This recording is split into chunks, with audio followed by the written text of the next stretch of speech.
Welcome into the Sources Say podcast, your go-to Kentucky basketball podcast on the KSR Podcast Network, presented by our friends at Parlor Pizza. Shout out to Parlor Pizza. They hosted us last week for a very delicious remote. Hopefully, you guys enjoyed that. Appreciate you guys tuning in. Wish it came under better circumstances and not a very disappointing Georgia loss. But hey, it is what it is.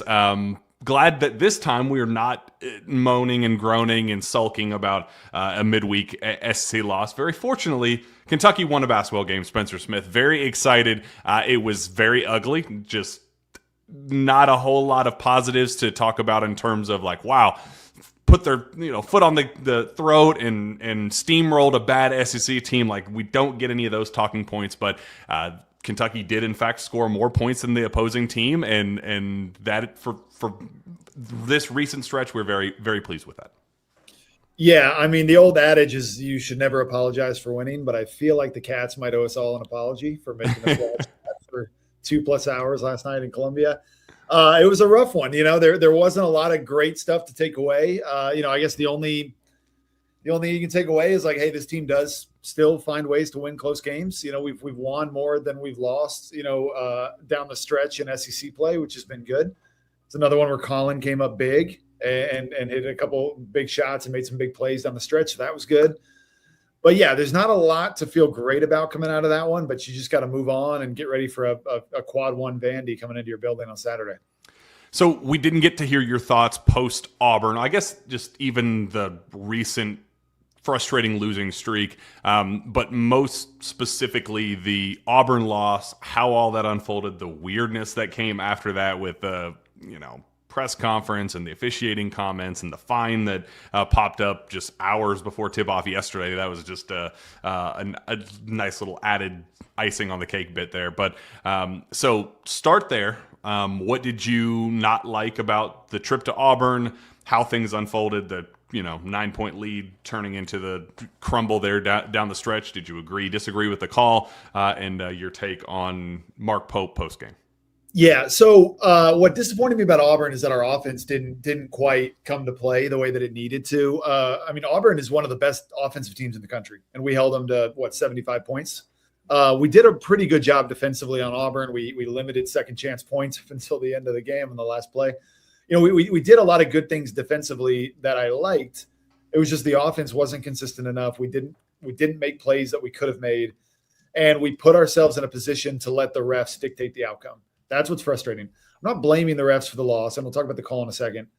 It's our fault that we didn't do the work early to where it came down to a one-possession game where all of a sudden the refs can have an impact on it, right? You want to take that out of the refs' hands and win comfortably by 3, 4, 5 possessions on the road. We didn't do that. That being said, that was an atrocious call. It was one of the worst calls I can remember down the stretch of a league game, at least for Kentucky. Someone pointed out Keon Brooks had a similar call when we were on the road against Arkansas a few years ago. I tweeted out, it feels like those calls in recent years have always gone against us. It feels like if there's like a make or break call in the final minute that you look back and you're like, that may have been the difference. It feels like every one of those in recent years has kind of not gone our way, which is really frustrating. It was a really bad call. Courtney Green was the official. When I was coaching, Courtney Green did a bunch of our games. We've had Courtney Green tons, and I don't think I can be fined by the SEC. I've never been a fan of Courtney Green.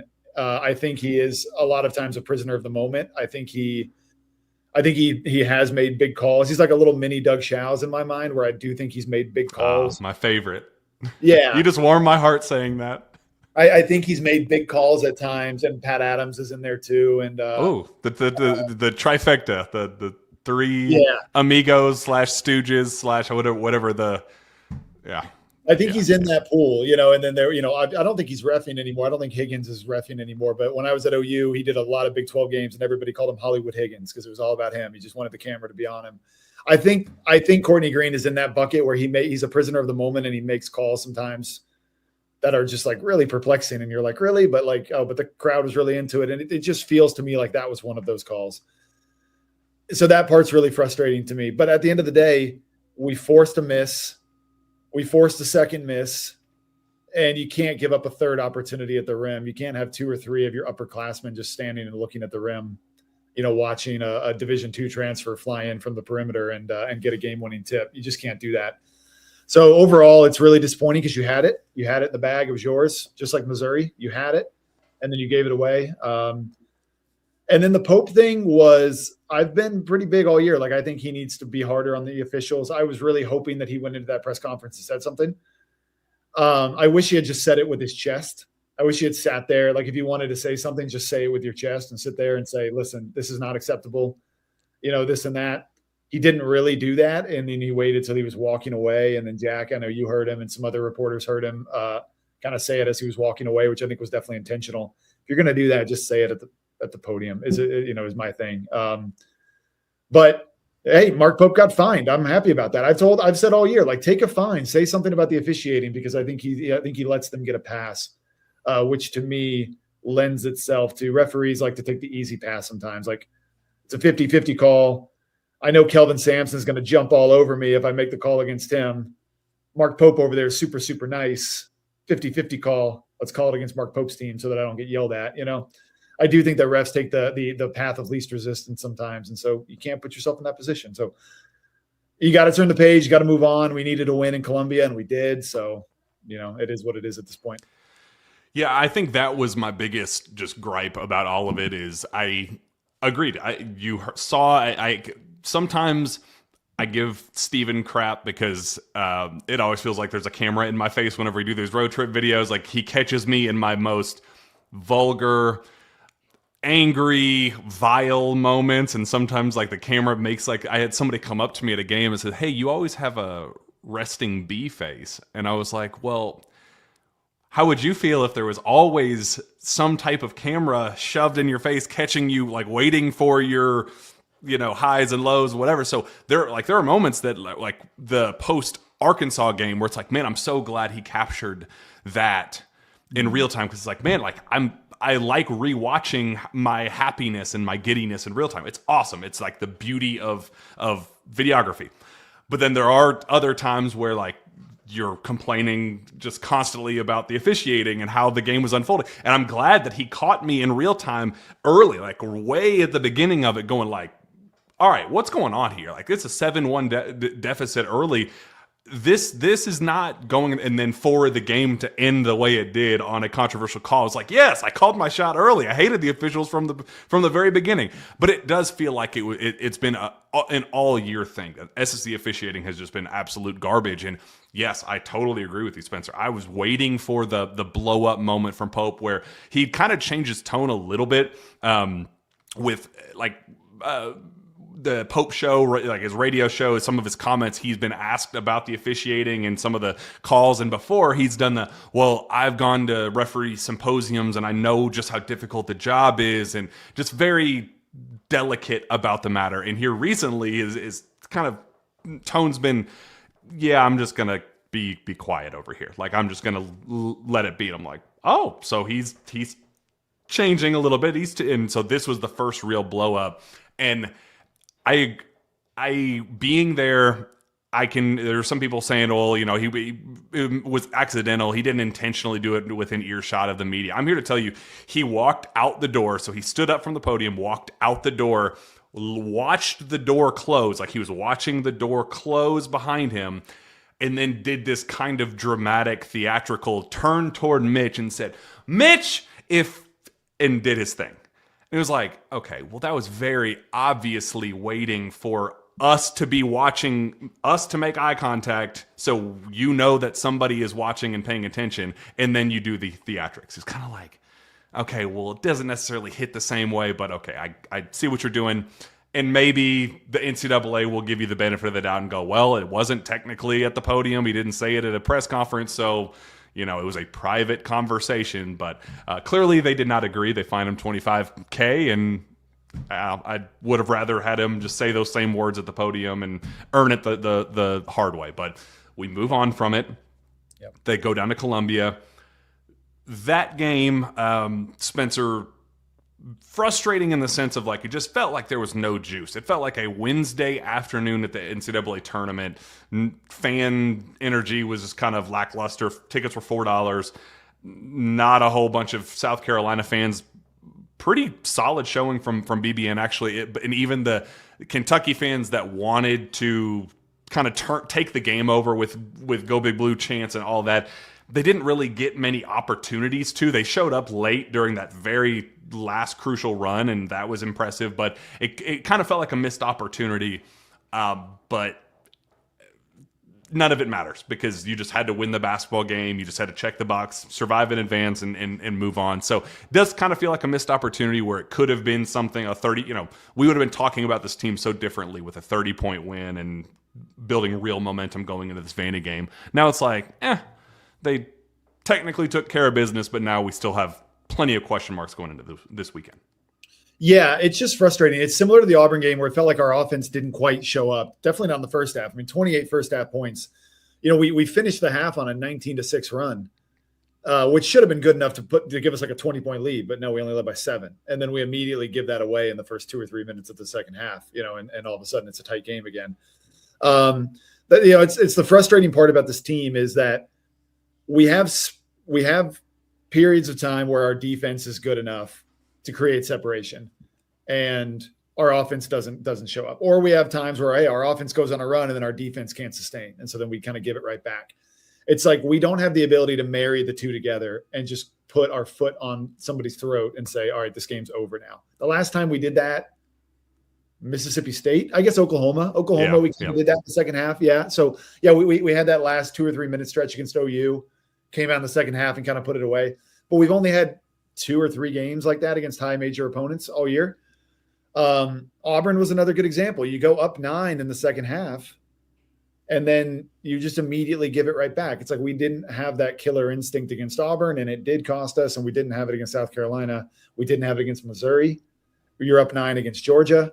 It's a theme with this team to where, hey, we play in stretches that are good enough to take total control of the game, and then we just immediately give it right back. And we did it against South Carolina 2 or 3 times. So we played really, really well defensively in the first half. We only gave up 21 points. I think they shot like 21% from the field or something crazy like that. And yet you only go into the half up 7. That's just like, that's not good enough. It's just not acceptable. We should have probably put up close to 40 points and had a 20-point lead. 25, 25, 50 splits for South Carolina at halftime. Like that's a game. Yeah. Yeah. Yeah. That is atrocious performance by South Carolina. I'm giving credit to our defense politely. I think part of that was on South Carolina as well, that they didn't play super well. But you know what? That's what good teams need to take advantage of too. It's like, well, they didn't bring the juice tonight. We're going to bring it. So we're going to put you out of your misery in the first half. And then we didn't do it. And then the second half, our offense decides to show up, and our defense we let that impact our defense. So a lot of disappointing stuff in the game, whatever. We were all just saying, look, just get out of this with a win, get out of Columbia in one piece, and let's get ready for, again, a quad 1 game coming into your building. But I'm happy we got the win. I'm happy with some of the stuff. Denzel played great. We finally won a game where Oweh didn't play super well. So we know we're at least somewhat capable of some other guys stepping up. Colin was clutch down the stretch. So Mo Diabate was good. There are some things to feel good about. Yeah, Denzel was unbelievable. He's on a tear. I mean, just this recent stretch where Brandon Ramsey had that stat where it was 56 turnovers in the last 4 games for Kentucky as a team, 16 assists compared to 3 total turnovers for Denzel Aberdeen in that stretch. I mean, you're starting point guard, you're thrown into a situation where that was not your role going into the season. Nobody expected you to be PG1. You were going to be the complementary, maybe shooting guard, backup point guard, kind of wearing a bunch of different hats. And his role has been one thing and one thing only since Jalen went down. And the way he has gone from, Matt talked about it on KSR today.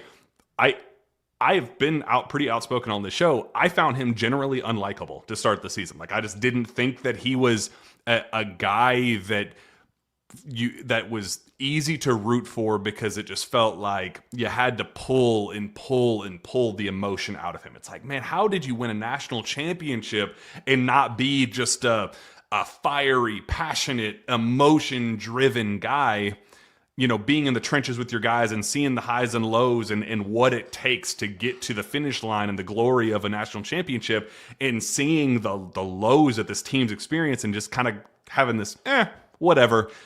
that man, it's drove me up a wall, and to see how he has transformed in just getting in the good graces of BBN, me personally as a fan, man, he has just totally proven me wrong. I have loved watching him play down, especially here down the stretch in SEC play. And it's not just, he's likable and easy to root for. He's just really freaking producing. Like, he's making big shots, and he's taking care of the basketball, and he's coming up in timely moments. Like, he is an A+ player here in this recent chunk of SEC ball, and a guy who's playing like somebody who is peaking at the right time going into a postseason run. Yeah, he's been great. He went through a stretch at the beginning of the game where he scored in double figures almost every game up through North Carolina.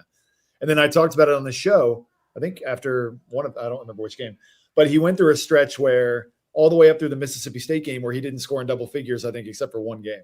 So he was really in a lull. But since the Mississippi State game onwards, he scored in double figures in every game except for two. I think OU and Ole Miss, I think, were the two that he didn't score in double figures.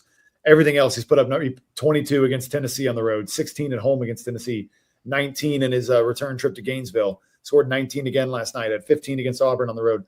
He's been really, really good and really consistent. He had a really efficient 17 against LSU. I think he was 5 of 8 from the field against LSU. So incredibly efficient to get to like 17 or 18 points. I think he had. Like, if he doesn't play like that, we lose the LSU game. So he's been really, really good, kind of being a Robin to always Batman. And then last night, Batman didn't quite show up. He wasn't quite there for us. And I think Aberdeen realized pretty early on, like, I've just got to start doing my thing, right? I just got to start, inserting myself into the offense a little bit more. I think he hit 3 straight threes in the first half. Hit within 90 seconds, yeah. Is that what it was? Yeah. Mm-hmm. I mean, incredible performance from him. And one of the better things is, as a coach, we'll talk about this more probably in the offseason, but as a coach, when you're roster building, you want as many of your starting 5, you want them to be both your best offensive options and your best defensive options at that spot. And Aberdeen is reliably one of our best defensive players on the perimeter, and he's really, really solid and consistent there. And then when his offense shows up, he turns into a player that you're like, we can really ride him down the stretch or through this stretch where we're struggling to kind of get us through. And he's done it time and time again. So I've always liked Aberdeen. I was never quite on the Aberdeen, not liking him train, but I did want more from him at different points. It felt like he was being a little bit too passive. And he's really carved out his role here in the back half of the year, which has been fun. On the flip side of that, speaking of the Batman, in my head, I'm trying to not do my just horrible Batman impression. I am the Bat. In my head, I was gonna do it, and I was like, nah. Our listener base is not ready for that version of me quite yet.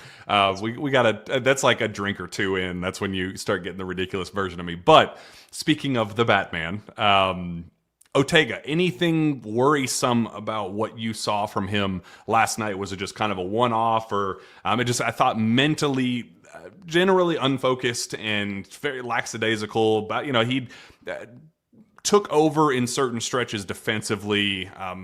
The Michi Johnson matchup, it was fine defensively, but man, I really thought he left a lot to be desired on the offensive end. Yeah, he really struggled. Yeah, and we need him to be Batman. To your point, like, we need him to be that guy who really leads the charge and makes things happen and kind of gets us going. And I need to go back and rewatch the Bellarmine game. But from what I remember of the Bellarmine game, I think they defended Owe really similarly. And if I remember correctly from the Bellarmine game, he struggled in that game too. I think he only had 8 or 10 points. I think he took less than 10 shots. But it was the same type of thing where, if I remember correctly, Bellarmine, every time Owe came off a screen, there were 2 or 3 bodies there. They were really corralling it. They weren't super worried about tagging the roll because they didn't, to Owe's discredit, I think that they didn't really think that, hey, Owe is going to be look to pass first. He's always looking to come off of that to score. So if we take that away, I don't think he's going to punish us by hitting the man on the short roll, because we just don't think he's looking for that. And that was the case last night. He got frustrated. He was coming off of every screen and seeing 2 or 3 bodies, and he wasn't looking to move the ball. He should take 1 or 2 hard dribbles into those bodies, force them to kind of just commit, and then kick it to Collins, spray it to Denzel, hit a cutting Mo Diabate or something, right? Look to make a play for somebody else. And when Oweh's offense isn't clicking, he tends to just want to force it. And I counted, I think it was 5 or 6 mid-range pull-ups that were contested. The efficiency on that shot is like less than 20%. And I think he missed them all. He took a couple of rush threes that I didn't think were very good. He just started to try to force it because he was clearly like, I need to score rather than Kentucky needs to score. So my shot's not falling right now and they're kind of corralling me. So what can I do to make a play for somebody else? He never really got in that mindset last night, which was disappointing. He needs to learn from it. We need to get in there, watch the tape. Vanderbilt's probably going to watch that tape and be like, wow, okay, they had some success. So Vanderbilt might try to do some of the same coverages and stuff. So it's a learning point. I'm not worried in the long term, but it's just a mindset thing with Oweh. If it's not there, make a play for somebody else. He tries too hard to make something happen, and it ends up making him really inefficient. He was credited with 4 missed layups and a missed dunk as well. So it was just nothing going for him. The missed dunk was clearly like he's just like, I need 2 more points to get into double figures. And if you look at the end of the game, he's like calling for the ball. He shot a half-court shot with 2 seconds left on the clock at the end of the game after calling for the ball from Odiabate. To me, that was like, you're so worried about getting into double figures. Why do you care so much? You know what I mean? It was so obvious that all he cared about down the stretch was like, I got to get into double figures. And I'm like, that's just not the right mindset you should have. Like, you know what I mean? You should just be happy that we won the game or whatever and move on. But he just seems so locked in on like, I got to get a couple more points. So it was the whole mindset that he brought into the game was not good. Yeah, it stinks that the streak ended, but he kind of earned the streak ending. It's sad. It's just crappy circumstance, but it just kind of is what it is. Shout out to our friends at Parlor Pizza. Make Parlor your game day destination from award-winning pizzas like the Doctor, as we showed and tasted and devoured on this Source Will Say broadcast last week, or fan favorite Hot Honey Pepperoni, my wife's favorite personally, and mine too, actually. I like the Doctor, but Hot Honey Pepperoni is actually my favorite. 2 Parlor's famous house smoke wings and extensive craft beer selection. Parlor has a menu that will please the whole family. Their location on Harrodsburg Road is just a short drive from Rupp Arena. Don't miss out on their great happy hour coming Monday through Friday from 2 to 6 p.m. to enjoy discounted pints, cocktails, and starters. Parlor is looking forward to celebrating 2 new locations this year, coming soon to Lexington out at Hamburg and Richmond, Kentucky. Big picture, again, the specifics of the South Carolina win are what they are. Not anything totally big you can take away from the individual performances. You're just nitpicking at that point. But big picture, it locked up an NCAA tournament bid. I think that is just the most important thing out of all of this, where you probably were still going to get in with a loss in Columbia, but at that point you would lose 4 straight, and then you go into these last 3 all quad 1.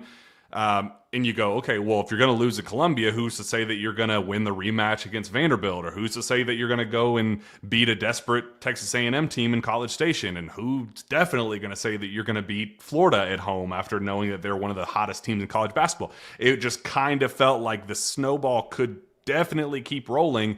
And before you know it, you blink, the avalanche comes and you're in bubble territory. So you officially avoided that. No more bad losses to potentially add to the schedule. That was the last quad 2. You add that. Now it's just quad 3 only, or quad 1's only good losses here this point forward potentially. So they've locked in a bid anywhere from 6 to 8 at this point. If you look at Bracket Matrix and some of the other analytics sites. Your takeaway on that, just the idea that we can now kind of hit reset the regular season, they can build their resume a little bit this point forward, but you just can feel comfortable knowing that they're safe, and we can now kind of put our chips in on postseason play. Yeah, it's depressing, to be honest, that it took until February 25th for us to feel safe. I mean, it's just not the standard here. I think everybody agrees with that. It's like, we're used to locking in our NCAA tournament bid in like December, early January, because of some of the wins that we got. And that part's disappointing, but yeah, you know what? These pressure games of, you just can't lose it, which like we've had plenty of those, home against Ole Miss, Mississippi State, OU, at South Carolina, the LSU game. Those are games that you just like really couldn't lose. And we came out of those for the most part unscathed, which was good. I think every one of our losses, hold on, let me go through this in my head. I think every one of our losses is to an NCAA tournament team as of right now. Even Georgia and Mizzou. Mizzou got a big win last night that put them on the right side of the bubble. I think if you looked at our schedule right now, every loss that we have is to an NCAA tournament team. So that part's good. That's something you can hang your hat on. And yeah, to your point, we don't have any more opportunities to blow a really big gash in our resume. We only have a chance to improve it, which is great. 2 of which are at home. 1 of which is to an A&M team that is struggling right now a little bit. So these are 3 winnable games, and if you can find a way to win 2 or whatever, you feel great. If you can find a way to only win 1, you don't feel great, but you're like, okay, at least we stole 1. You obviously don't want to go 0-3, but it is nice to kind of get that monkey off your back that you're like, okay, no matter what, we're probably in the tournament. Now we just need to avoid playing on Wednesday in Nashville, ideally. Yeah. I think if you're looking for a bright spot, this point forward, with how things have shaken up with the SEC standings, how things are looking ahead, and for whatever reason, as ugly as things have felt, the analytics never really, they bought Kentucky stock early, sold it pretty quickly, and they've kind of settled in pretty nicely in that 25 to 35-ish range at the highest, at the worst. Even when we were feeling at the highest, it never got better than 25-ish. At our worst, never got worse than 35-ish, whatever. If you're looking at the WAB, this point forward, there are some pretty substantial resume building opportunities here down the stretch with these next 3, where, again, this only accounts for Kentucky, doesn't account for, other teams that are, win 3 straight to end the season, or other losing ahead of us to fall, whatever the case is. But if you're just looking at Kentucky turning this into a 4-game winning streak going into the SEC tournament, they're sitting at 27 right now in the WAB. Are we going WAB or WAB? I call it WAB, but WAB. I could be totally wrong. We're going WAB. We're going WAB. Kentucky can jump up to 17 nationally with 3 straight wins to get their WAB score up to 5.09. So again, that's a big assumption to say that they're just going to magically win all 3 of these games, but right now comfortably sitting in the 7-seed territory. But if they put together a nice little run, we could still theoretically talk about the possibility of being a 5. And that's, right on the cusp of 4 if you win 1 or 2 in Nashville. And it's going to take some mental gymnastics and some luck bouncing, the ball bouncing the right way in other directions too. But you can still position yourself nicely for a maybe as high as a 4 seed, potentially a 5 seed, but 6 is probably a safe bet at this point. How are you feeling about that? Are you dreaming big about the possibility of being a 4, maybe somehow earning the double bye if luck bounces your way in Nashville over the next week and a half? Yeah, I don't think we can probably get the double bye unless we can. Yeah, we got to win all 3. And then, we need a little bit of help. Like, you've got Vandy and Tennessee playing each other again, I think, in the final game of the year. You've got Alabama and Auburn. Can Auburn pull off an upset, in a rivalry game in the year? Vandy actually finishes in a weird scheduling fluke. They finished the year with 3 straight road games, which is they're at Tennessee, they're at Kentucky, and I don't remember who their third one is, maybe at Ole Miss or Miss. Oh, no, it is at Ole Miss because there was an ice storm, so they had to flip the Ole Miss games. They were supposed to already have played on the road in Ole Miss, but instead it got moved to Nashville. So a fluke of the weather and the schedule, Vandy plays 3 straight road games to end the year, 2 of which are pretty tough, at Kentucky and at Tennessee. So you could see some droppage there. Yeah, I think from an SEC standpoint, I don't think we'll probably get up to the double bye. Optimistically, I'll say let's try to go 2-1 down the stretch, and then I think you're probably a 5 or a 6 seed in Nashville, which at this point, whatever, I'd be happy with it at this point, but a double bye would have been good. And then an NCAA tournament, yeah, I think a 6 seed is very much in play for the NCAA tournament, which would be pretty good. So you're right, it's all in front of you. You can really improve that wins above bubble is what that stands for anybody that doesn't know. You can really improve that score and your net rating and your efficiency and all that by getting a couple big wins at home against Vandy in Florida.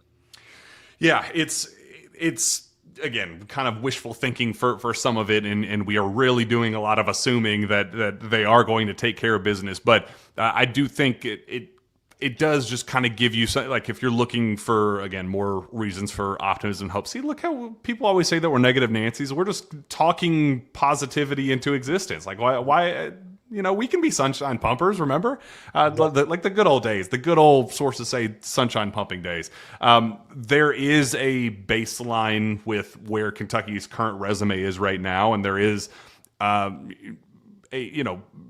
history suggests that there are teams that have taken this current resume that Kentucky has and gone on to be a second weekend team, made a nice little run. The one I think fans are most need to be looking closest at, the 2016 Notre Dame team had a very similar resume. Bartorvik had it almost identical with a number 6 seed. They went to the Elite Eight like that. I think that's kind of what fans would at this point absolutely sign up for. That 2018 Texas A&M team was a 7 seed, went on to the Sweet 16, and then 2023 Michigan State number 7 seed went on to the Sweet 16 as well. So Brandon Ramsey pointed that out. I love that little tool that Bartorvik has, with just kind of matching up different identities and resumes, historically speaking. So anything about that suggests, like, all right, yeah, this team, we've seen them win in funky ways, and they've won tough games and in unique circumstances.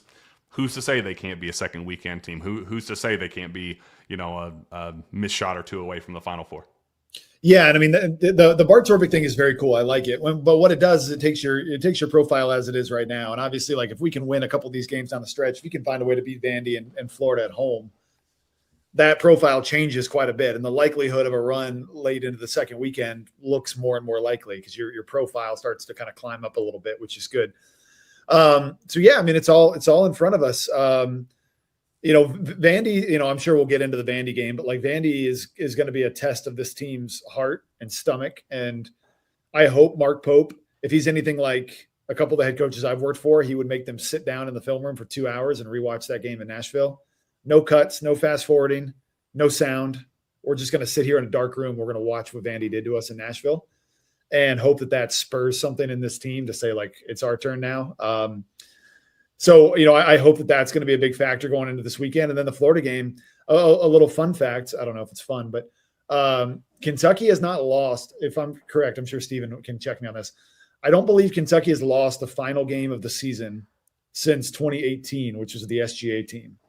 I think we've won the final game of the season 7 or 8 years in a row, including road win. If you guys remember that Austin Reeves game at Arkansas, the road win last year against Mizzou, the Reed Shepherd team on the road against Tennessee, like games that nobody really thought we would go in and win. And we've won all of those over and over again. The COVID team, who was awful, they won their final game of the regular season too, as far as I can remember. So, hey, we're going to be the underdogs in Rupp, which doesn't happen very often, but we have a little bit of end of season magic going for us, and maybe we can pull something off there at the end of the year too. I'm checking. I'm trying to go back and you're. I think you nailed it. I think I'm right on that. Yeah. Huh. I think the SGA team, which was the last team, if I remember correctly, that lost in Gainesville, might have been the last team that lost in Gainesville. It doesn't matter. But yeah, I think they lost on the road to Florida, and I think since then we've won every final game of and again, some of those were really unrealistic. We went into that Arkansas game with no point guard, and Antonio Reeves is having to do his thing, and we've had some really unlikely wins to close out the year.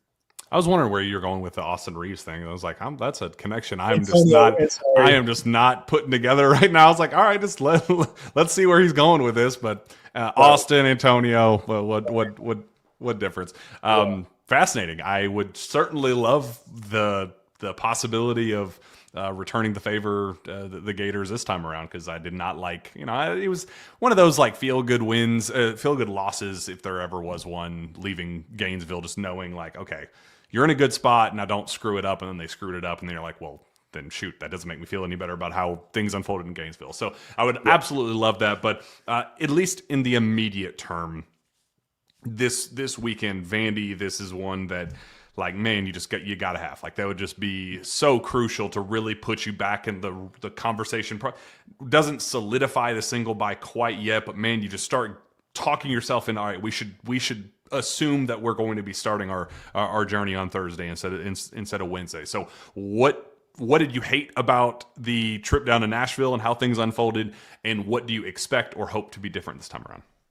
I mean, I hated, this isn't a 5-hour podcast, so I can't talk about everything I hated in Nashville, but I hated it all. And you were there, right, Jack? So I'm sure you hated it even more than I did sitting in my living room. Actually, we missed that one because of the ice storm, and Tyler was already there, and we were like, hey, you'd really rather not die trying to get down to Nashville if there's any chance, we could cover this one from home. So thank God. Like that would have been just a wreck too, probably physically a wreck too. We probably would have just, that just the horrible. Glad we did not do that. We also have clarity. Steven sent in his private chat, says Kentucky has only lost the last game of the regular season twice since Cal got to Kentucky, and that's 2014, 2018. So this just it never happens. Kentucky just does not lose in the last game of the regular season. I mean, that's insane. So Steven just took my stat and made it even better. Like, that's insane. That's 16 years that we have only lost in the final game of the regular season twice. And again, some of those incredibly unlikely. Like that didn't include the 2013 team, which was a disaster. It didn't include like the 2016 team had a lot of ups and downs, the COVID team. That's an insane stat. So hopefully we got some mojo going for us. But as far as the Vandy game down in Nashville, it was hard, if you remember, because we were coming off of some feel good. Like we thought maybe we had found a little bit of something going into that game. And I texted Jack game the day before. I was like, Jack, I kind of feel good about this one. I think maybe we can win it. Sucker. And boy, that was wrong. I mean, it was really, really frustrating. I think when we were down, 24-10 early. And then Owe missed a wide open layup, and it got thrown down to the McLaughlin kid for a dunk. And then that right there was when I was like, we're toast. We're cooked. We have no chance in this game. We just didn't have it. The heart wasn't there. The effort wasn't there. We got bullied on the glass. We got bullied in the paint. We gave up open threes. We just did everything that you couldn't do going into a hostile environment down in Nashville. So it was really the good news is that it's uncharacteristic. Like Vandy's not actually 25 points better than us. And I think everybody knows that. And I think Kentucky knows that. So it's like, it's almost one of those games where it's like, let's watch the tape. Let's learn a lot from it. But like, let's also understand this isn't us. And we need to just correct the things that are super correctable, which was our effort, our positioning, our attention to detail, our heart, all that stuff is all very fixable. In terms of how the team has grown, gotten worse, just the time since then, what have you learned more about this Kentucky team? What do you expect to change going into this one? Are there any positional advantages that may be popping up, or something that growth from Denzel Aberdeen, like whatever the case is that you expect to change this time around? Yeah, the growth from Aberdeen. Yeah, sorry. The growth from Aberdeen is definitely big. I mean, he played okay down there. I think he had 15. I think he had 15, but it was like, it's one of those deals where it can't just be Aberdeen or Owe, on any given night. I think we've identified that like when Malachi doesn't play very well, our team doesn't play very well. I said that after the Tennessee game because it felt like Tennessee was kind of going at Malachi because maybe they had identified that. And to Malachi's credit, in the second half down in Knoxville, he fought back and kind of changed that narrative. When Malachi doesn't play well, we as a team just don't tend to play all that great. And then Colin didn't play well in that game in Nashville. I think he was 1 of 6. Yelovich was 1 of 5. Malachi only took 2 shots. Diabate only took 2 shots. And Trent Noah was 1 of 5. Jasper was 1 of 5. So you had nobody else on the team besides Ortega and Denzel that made more than 1 field goal down in Nashville. Like, that's just not – it's not acceptable. Like, Ortega played okay. I think he got up 19 shots. But like, you need these guys to step up, and you need them to have a little bit of help. And the games that we've played really well are games where Colin has stepped up. Even the road game against Arkansas, Trent stepped up and hit a big shot or two, and he rebounded like crazy, which was good. Jasper stepped up, I think, in both of the Tennessee games, and that really helped. Like, we need a couple of these guys to step up and make plays so that it's not all on Ortega and Denzel. And I think if we do that and we play better defensively and everything, I think, and obviously we'll have the rep crowd behind us, I think we can really put ourselves in a position to win. And we've seen from this team that they know how to win close games. They've lost some close games too, like Auburn and so on and so forth. But like, we also know how to win close games more than we've lost them this year, which is good. Yeah, I was going to ask that. Like, how much do you think the home court advantage difference? Because that was such a weird game with the ice. At first, I thought that the ice would kind of keep people away, but it almost like brought out the crazies. Like it was like hell yeah, ice storm. Let's just take the city over and turn this into our own little like a Memorial Magic kind of moment. So it ended up kind of flipping in the wrong direction where I thought it would be an advantage, then it became a massive disadvantage. Can that be totally flipped on Saturday, kind of knowing the desperation angle with Kentucky needing to get some of these bigger wins? Yeah, I think so. I think Rupp's got to bring it. And I think that we will. Like if I remember back to like the 2011 team and stuff, like we won some big games at home down the stretch with some of those teams, and Rupp was a big factor in those. Like we beat Florida on Senior Day in a pretty big statement game. For that 2011 team, like we need a little bit of that energy coming into Rupp, and I think that this is a stretch too where Mark will make it a big deal. Like guys, you only have 2 games left in Rupp. And for Ortega and for Denzel and for some of these older guys, you only have a couple more times that you can play in front of this fan base in Lexington, and that's it. So we got to go make the most of it.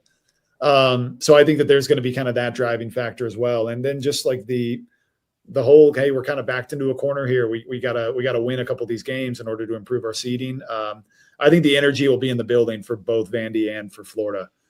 So yeah, we got to bring it. And then again, there's just got to be that emotional edge of like, they kicked our tails down in Nashville in a really, really embarrassing fashion on national TV. And we can't let, we can't let that go unaddressed. Like we need to kind of give it back to Vandy. Well, it's our favorite little segment that I like to do and putting our co-hosts on the spot here. All right, friends of SeatGeek, what is the get-in price for Saturday at Rupp Arena, Kentucky hosting the Vanderbilt Commodores? Okay, good question. I don't think it's going to be all that high. I'm going to say $49.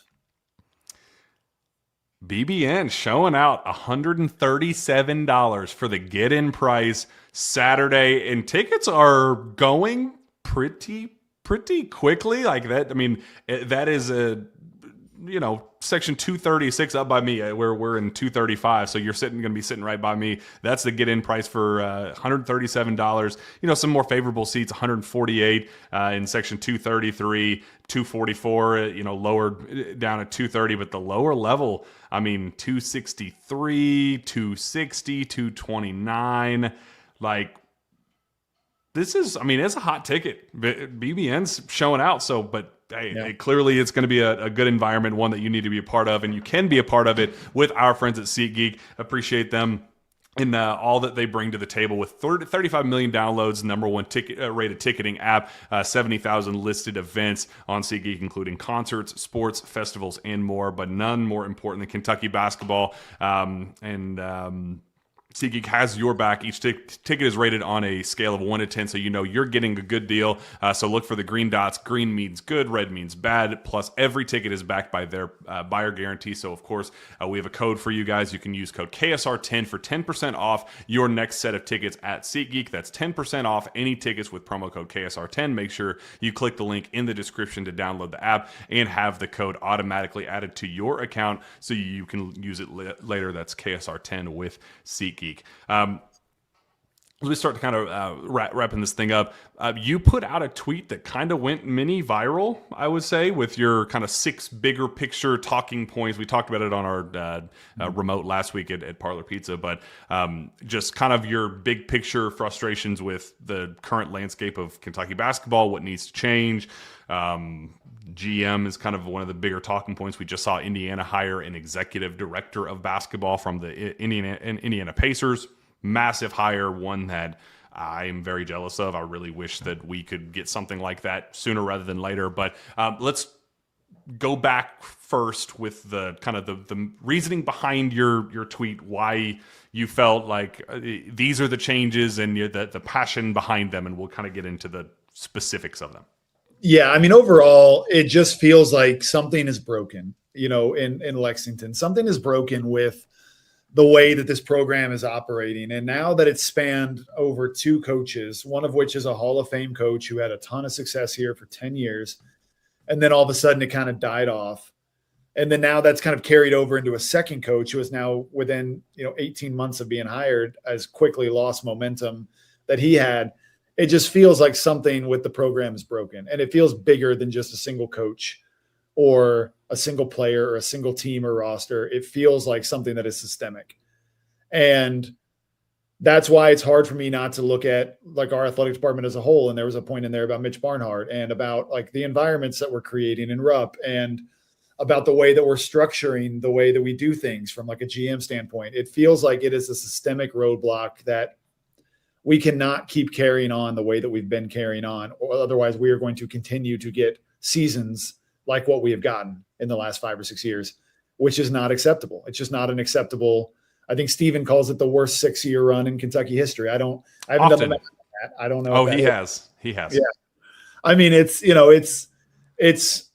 up there. It's got to be up there, and it's not acceptable. And when it becomes a pattern over 2 coaches in multiple years and multiple rosters, it's okay. We need to look at a bigger picture, and we need to change things on a much grander scale than what we have year to year. And that was kind of the point of the tweet of like big picture. These are things that I think are broken and need to be fixed.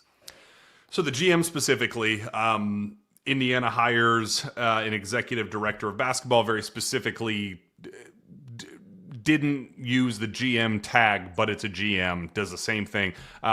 My understanding on Kentucky's side that this would be something that they're more open to, that Pope is definitely interested in the role, but doesn't want there to be any confusion about the hierarchy and the like who answers to whom, and like, well, if the player is struggling with something, does he feel the need to, at 11 o'clock at night, who does he call? Does he call the GM or does he call Pope?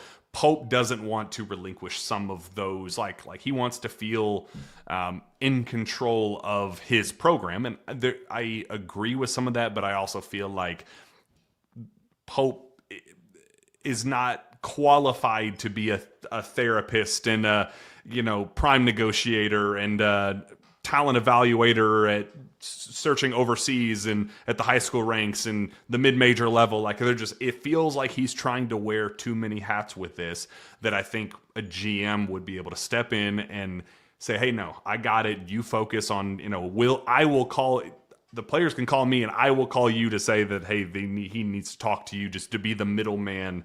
So you are at the end of the day, the final end all be all with the final call. So, it's the language of the title that is more of the barrier than the actual role itself. And I do think that one will eventually be hired in some capacity, but why it's taking this long frustrates me. And the fact that we are a month away from the portal cycle, it still haven't finalized anything, very much frustrates me.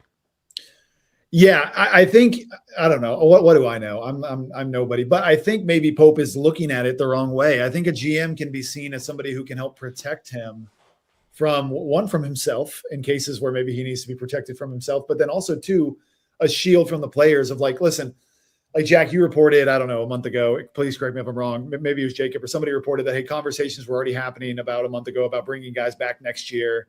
And, you know what I mean? Well, you're in the midst of the season right now. And if just for instance, a player is sitting across from Pope and the staff and is demanding $1 amount for next year, and the Pope, and there's like some back and forth. What does that sometimes do? It sometimes presents a little bit of resentment or a little bit of frustration, and now Pope is in the locker room saying, hey, I need you to go out there and play hard for me tonight. And does that make the player feel like, well, you don't think I'm worth what I'm asking for next year? And so, you know what I mean? That makes me not want to play hard for you. Like those are very real, very normal human emotions that you feel. Think about like at work, like if you're asking for a raise and they're like, no, we're not going to give it to you, but I need you to really go out there and bust it for me today. You're going to be like, well, no, I don't want to go do that for you. You know what I mean? Like it creates that environment where if you remove Pope from that conversation, Pope can almost kind of be seen as an ally where he's like, hey, I'll talk to the GM. We'll see what we can do. But hey, tonight I just need you to focus on playing. Just focus on playing.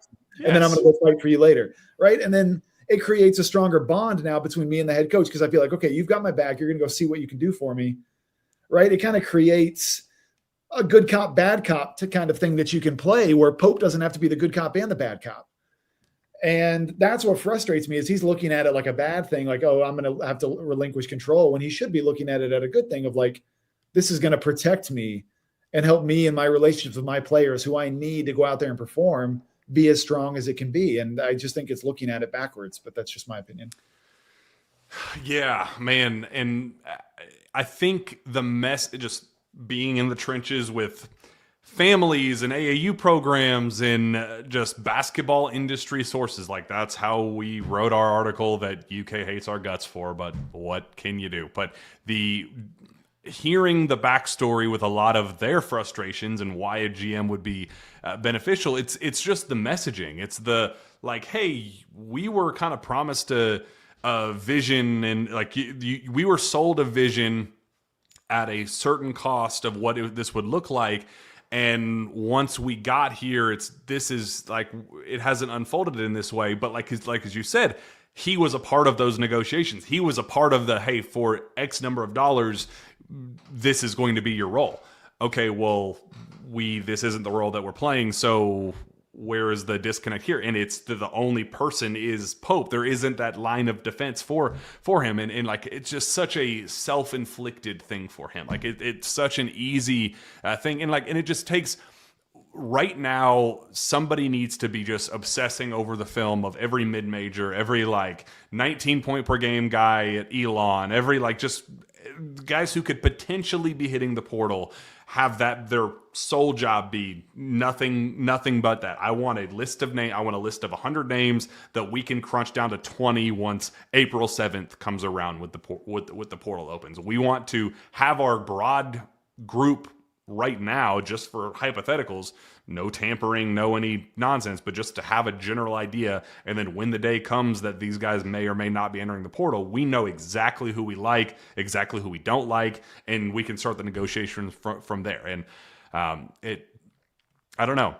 I hope that I'm going to ask him tomorrow at his press conference and see, is it the GM title specifically that you're hung up on? Is that why you haven't? I've heard of some recent movement, but I've heard some people that they've been asked about the GM or whatever the title they want to be called, and then Pope kind of never follows back up with them again. And they like, well, okay, well, I guess I didn't get it, and time for me to keep moving on about my life. So just weird lack of closing on this role has been just one of the more fascinating things about the Pope cycle that I can come up with. Yeah, and I think like what worries me too is back to your original point about like power and the hierarchy. What worries me is that he's gonna get a guy who maybe is a little bit less qualified, a little bit younger, but somebody that Pope feels like not he can control. I don't want to make it sound like that, but somebody that like there's no question about. I'm here and you're here, and you're what I mean, like so John Calipari making Chris Woolard his GM. Kind of, yeah. Like I'm not, I'm not bringing in somebody that also has an ego that now I'm gonna have to, And in my post, I recommended some former Cats that are really heavily involved in the NBA. Some people disagree with me on that it needs to be a former Cat. I don't think it needs to be a former Cat, but we do have several former Cats that are big time NBA names.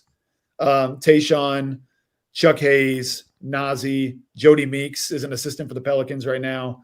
We have some former Cats that are beloved by Big Blue Nation, because the other thing with the GM is like they need to also help bring in the dollars. They need to get investment and buy-in for a roster, and they need to be with the boosters. And I do think that there's some big names like that like we could maybe swing on, but my fear is that we're not going to do it because Pope will want somebody a little bit younger and a little bit greener, and somebody that will fall in line with how things are currently. And that's my fear. Maybe I'm putting that on Pope unfairly, but like, if that's what he's worried about, my fear is that maybe he doesn't hire somebody that's best for the job, but somebody that's maybe best for him to be able to kind of control a little bit and keep that hierarchy that he wants.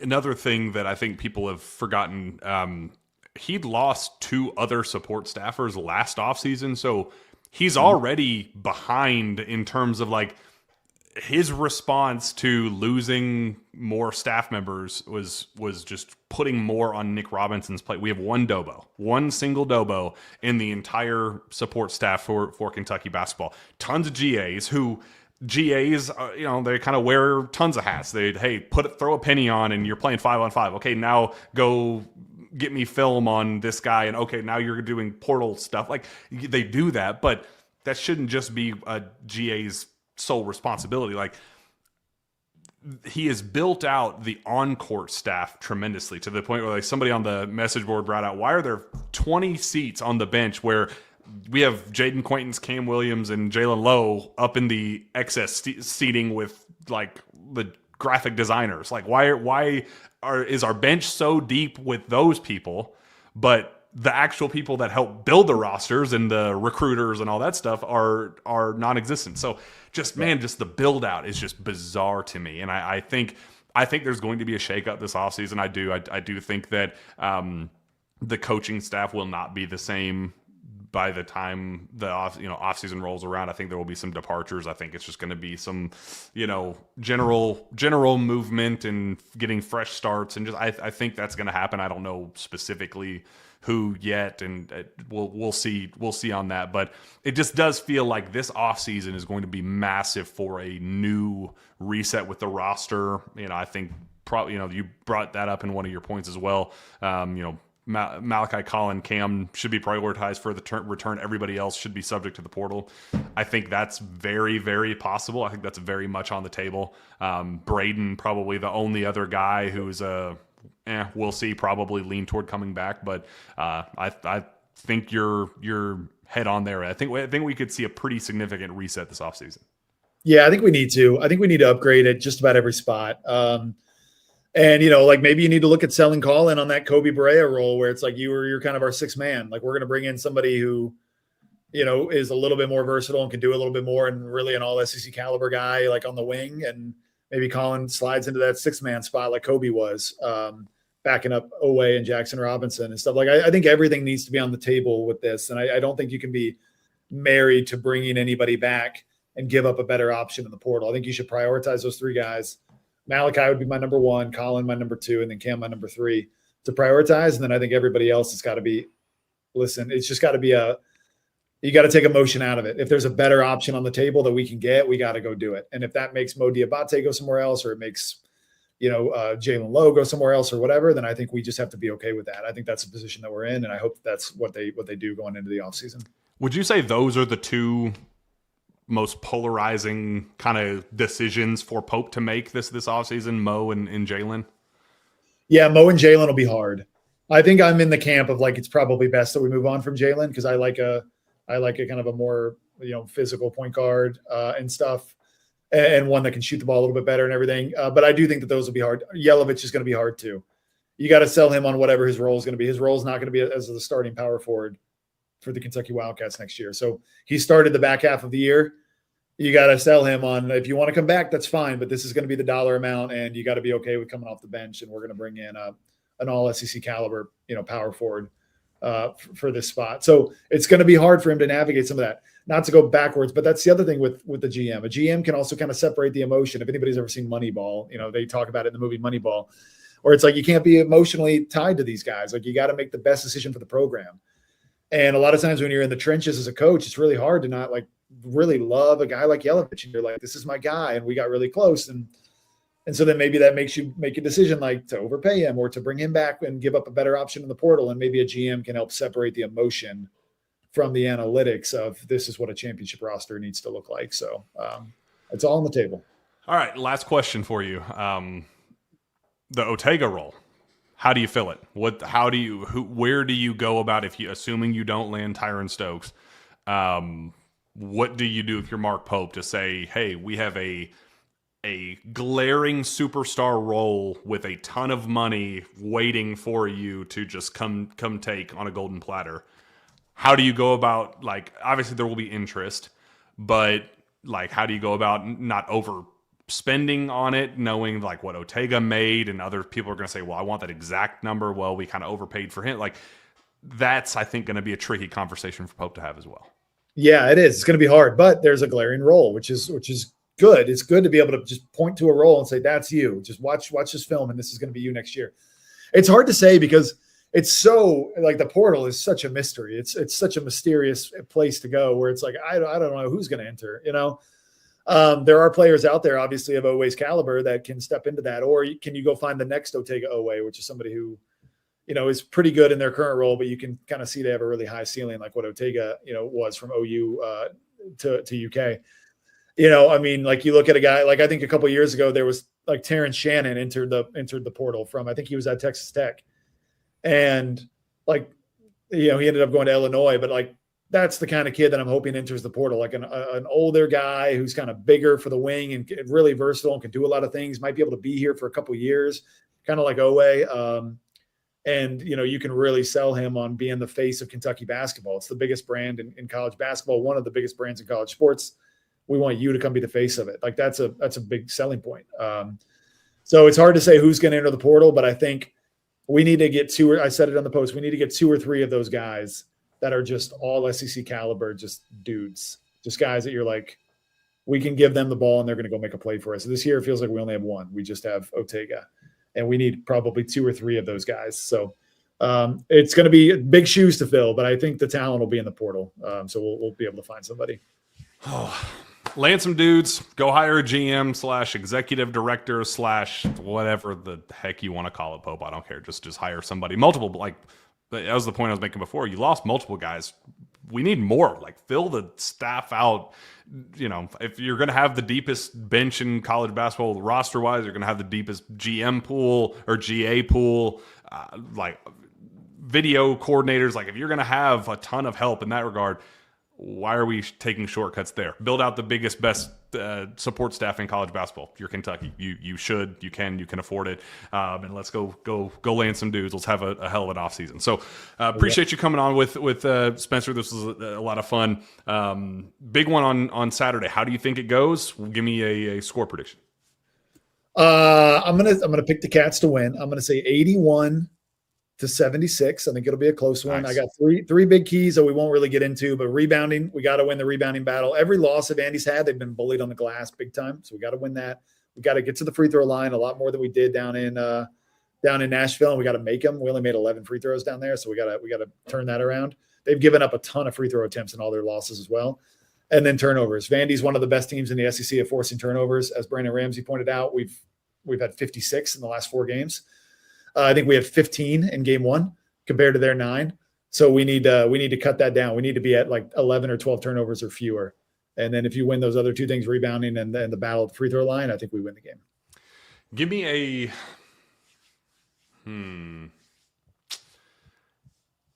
84-82. It's going to be a classic. Going to be just an absolute heavyweight battle, and we're going to be back and forth. And Colin Chandler, why not? He's going to step up and hit a big shot late. Kentucky wins, and we're celebrating big time in Lexington on Saturday. Where can fans find your work, Spencer? Yeah, on Twitter /X at Spencer_Smith10. Find me on Twitter as well, at Jack Pilgrim KSR. Go subscribe to KSR Plus. All the intel, got stay-go decisions coming up. Portal chaos, dude. It's about to just blow your mind with all the stuff that you're going to see on KS Board. So make sure you go subscribe, get ahead, and make that happen. Make sure you like, comment, subscribe on this channel right here. Make sure Stephen P keeps a job. We love him and love keeping him around. So for Jack, for Spencer, and for Stephen behind the camera, we will see you next time. Go Cats.